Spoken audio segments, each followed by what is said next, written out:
The whole reason I'm making this little video is because I feel like I have a voice at the moment of what's going on. So the pandemic, COVID-19, it's hitting Ireland and it's hitting Italy and it's hitting everywhere else in the world.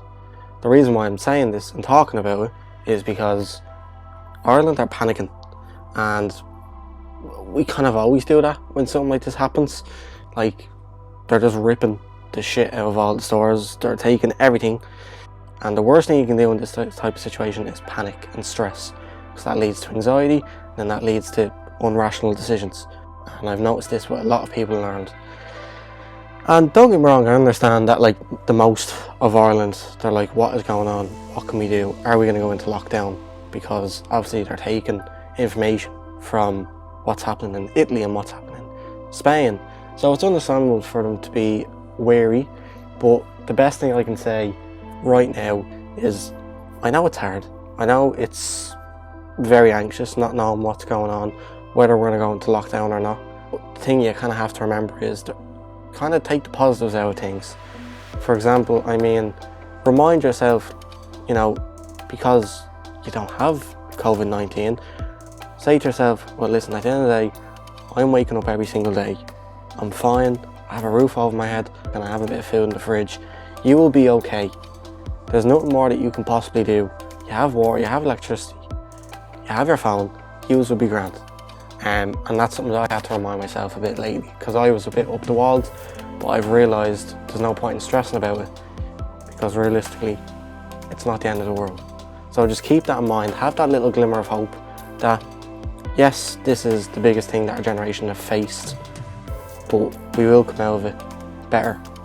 So just keep that in mind. I know it's tough, but Ireland, yes, will be okay. And I really do feel it for Italy and Spain.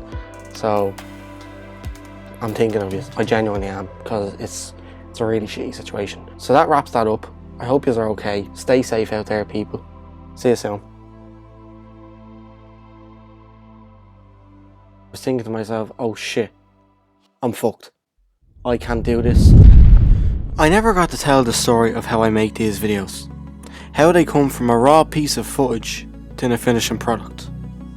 This particular part I found interesting. You visually get to transform something you first see in your head to a masterpiece, and to me, that's magical. The 25th of February, I got a text from Adam. I was asked to run production on a visual podcast for his college assignment. This was my first ever production gig, so to speak, and it was a challenge, specifically due to the deadline date. And with my own personal time frame, I could only start on the 27th.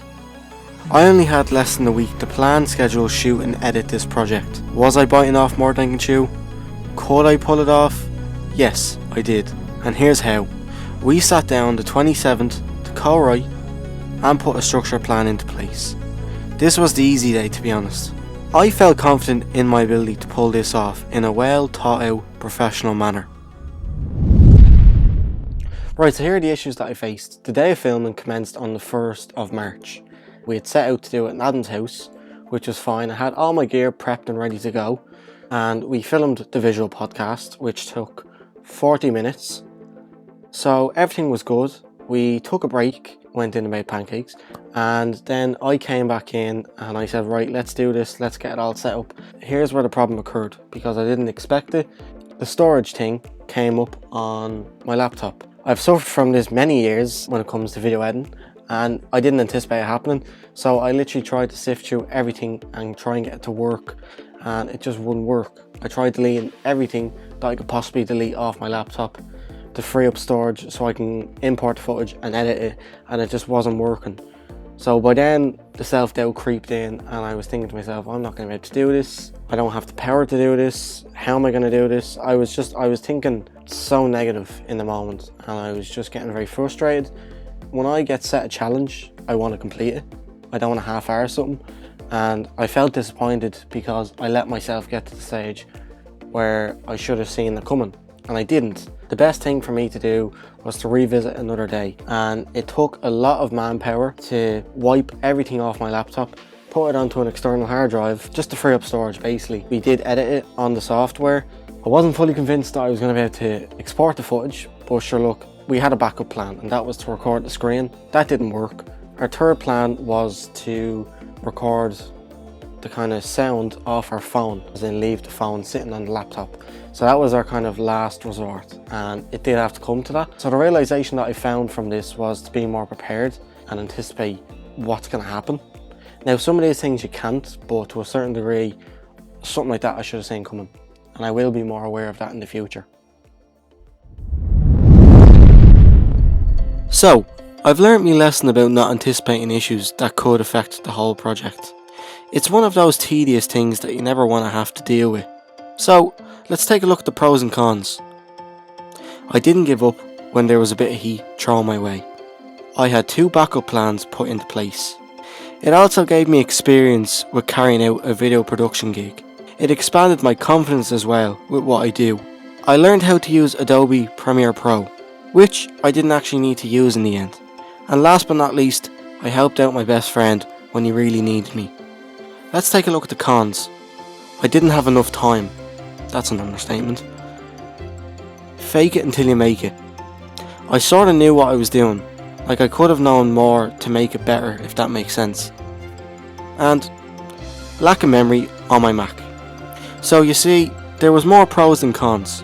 There were hurdles I was able to jump over, and it feels so good for it to be completed. It may not have been the best version, but you gotta make do with what has been given to you. Next time an opportunity like this comes up, I'll be more confident and a bit more experienced. Right, so obviously you know what this part of the video is, because it's obviously my title and thumbnail. So the reason why I'm inserting my new tattoo as a segment is because it kind of means a lot to me. I'm not going to get too much involved in it, because I might want to save that for another video. But it's basically over some scars that I have. I figured I'd insert this because it's a good way of like tracking the progress. You're going to see videos taken from the day of the tattoo, before, and then the tracking progress of every single day after I got done. It kind of meant a lot getting this type of tattoo. It was quite painful, I'm not going to lie to you, but with certain parts it wasn't that painful. It just kind of depends on your pain threshold, so to speak. I got it done in Swords Inc, up in Swords, by a fella called Dylan. Dylan, if you're watching this, you're a very sound bloke. Thanks for the tattoo. I actually love it. It's a pretty sick tattoo. I'm very pleased with it. So enjoy the process of getting this tattoo done.